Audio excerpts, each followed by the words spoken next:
The apology comes fast. Almost too fast. I'm sorry, okay? I said I'm sorry. What more do you want from me? Notice something. The words are there. All the right words. But something in your chest doesn't relax. If anything, it tightens. You just got an apology and somehow you feel worse than before you got it. That's not a coincidence. That's a signal. And most people spend their entire lives ignoring it because they've been taught that the words, I'm sorry, are supposed to end a conflict. Nobody ever taught them that the words can be used to end a conversation without actually resolving anything at all. Here's the strange thing about apologies. We treat them like a single category of behavior. You either apologize or you don't. But that's not how it works. There are apologies built to repair something, and there are apologies built to escape something. And from the outside, in the first few seconds, they can sound almost identical. Think about the last time someone apologized to you and it actually felt like something shifted. Chances are, it wasn't just the words. It was the pause before them. The way their face changed. The fact that they seemed to actually feel the weight of what they'd done, even for a moment. Compare that to an apology that arrives instantly, almost mechanically, like a password being entered to unlock a door. Same sentence. Completely different function. So what is a fake apology actually doing, psychologically, if it's not doing what it claims to do? It's managing your emotional state, not addressing their behavior. That's the entire mechanism in one sentence, and once you see it, you can't stop seeing it. Picture this. A man forgets his partner's birthday dinner reservation. She's upset, understandably. He says, I'm sorry you're upset. Read that sentence again slowly. He didn't say sorry for forgetting. He said sorry for her reaction to being forgotten. The apology has quietly shifted the subject. It's no longer about what he did. It's about how she's feeling about what he did, as if her feelings are the actual problem that needs fixing. This is one of the most common disguises a fake apology wears, and it's so subtle that most people don't catch it in the moment. I'm sorry you feel that way. I'm sorry if I upset you. I'm sorry you took it that way. Every one of those sentences contains an apology-shaped object with no actual apology inside it. There's no admission. There's no accountability. There's only a polite way of saying, your emotional reaction is the inconvenience here, and I'd like it to stop. And here's what makes it so effective. Because the sentence contains the word, sorry, your brain registers it as a resolution attempt. Socially, we're trained from childhood that, sorry, is the closing statement of a conflict. Say sorry, shake hands, move on. So when you hear it, some part of you relaxes slightly, even if the underlying issue is untouched. That's the trap. The word does the emotional work that the actual repair should be doing. There's a second version of this that's even harder to spot, because it looks generous instead of dismissive. This is the apology that comes wrapped in speed and intensity. Someone does something hurtful, and before you've even fully processed it, they're already spiraling. I'm the worst, I can't believe I did that, I'm such a terrible friend, you should probably just hate me. It sounds like remorse. It might even come with tears. But watch what actually happens next. You, the person who was hurt, now find yourself comforting them. No, you're not terrible, it's okay, don't cry. Within minutes, the roles have completely reversed. The person who caused the harm is being soothed by the person who experienced it. Their apology didn't repair anything.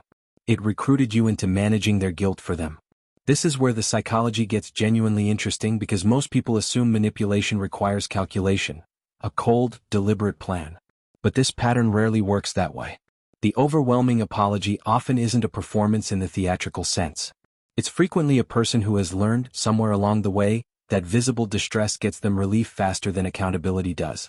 If falling apart earns comfort, and calm accountability earns continued anger, guess which one the nervous system starts to prefer? There's another reason this works, and it has to do with timing. Notice how a fake apology almost always tries to close the conversation quickly. I said sorry, can we drop it? I already apologized, why are you still bringing this up? A real repair has patience built into it. It can sit with the discomfort of the other person still being upset, because it understands that trust doesn't reset the second a sentence is spoken. A fake apology can't tolerate that gap. It needs the discomfort to end immediately because the discomfort was never actually about the other person's pain. It was about the apologizer's own anxiety at being seen as someone who did something wrong. This is the part most people misunderstand entirely. They think a fast apology means someone cares enough to fix things quickly. Often it's the opposite. Speed is frequently a sign that the apology exists to protect the apologizer's self-image, not to repair the relationship. The faster this sorry, the faster they get to stop feeling like the villain of the story. Let's go somewhere less personal for a moment, because this pattern doesn't only live in romantic relationships. It shows up constantly at work. A manager snaps at an employee in front of the team, humiliating them over a minor mistake. Later in private, the manager says, "Hey, sorry about earlier, I've just been really stressed." Notice the construction. The apology is immediately followed by an explanation that quietly reframes the manager as the real victim of the situation. Stressed, overwhelmed, sympathetic. The employee, who was publicly embarrassed, now feels a strange pressure to reassure their boss. "No, it's fine, I get it." The power dynamic hasn't just stayed the same. It's gotten stronger because now the employee has performed emotional labor on behalf of the person who hurt them, and done it voluntarily. This is the deeper pattern hiding underneath almost every fake apology, once you strip away the specific wording. It reverses who is responsible for managing the emotional aftermath. In a genuine repair, the person who caused harm carries the discomfort of having caused it. In a fake apology, that discomfort gets handed back to the person who was hurt, wrapped in just enough remorse-shaped language to make the handoff feel normal. And once you notice that reversal, you start noticing something else. These apologies rarely change anything. The birthday gets forgotten again. The outburst happens again. The promise gets broken again. If the same apology keeps appearing after the same behavior with nothing different in between, that's not remorse. That's a script. And scripts get reused because they work, not because they're sincere.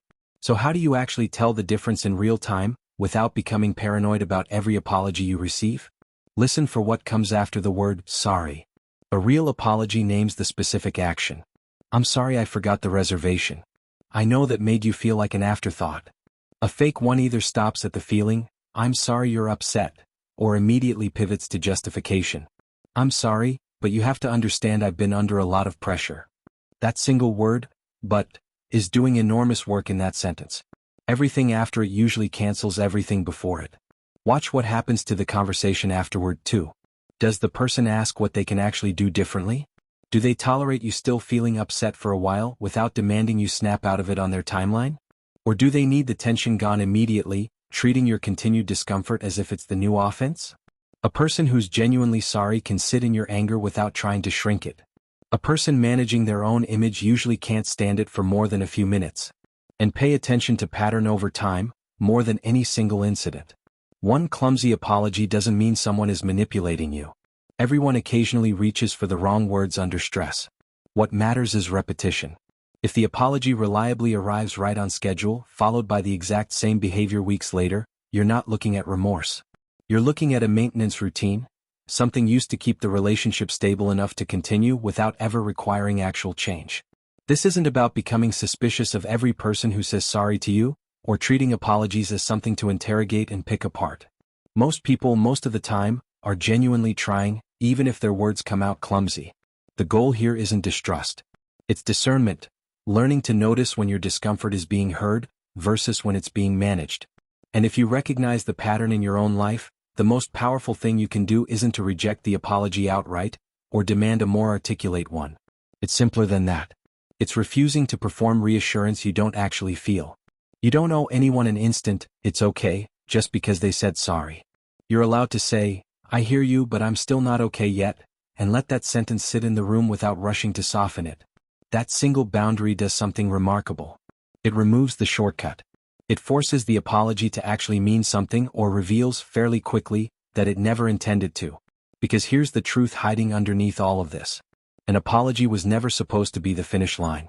It was supposed to be the starting point of something changing. Somewhere along the way we started treating the word itself as the repair, instead of what the word is supposed to lead to. The next time someone tells you they're sorry, don't just listen to the sentence. Watch what happens in the silence right after it. That's where you'll find out whether they're apologizing to you, or apologizing to make you stop being a problem for them.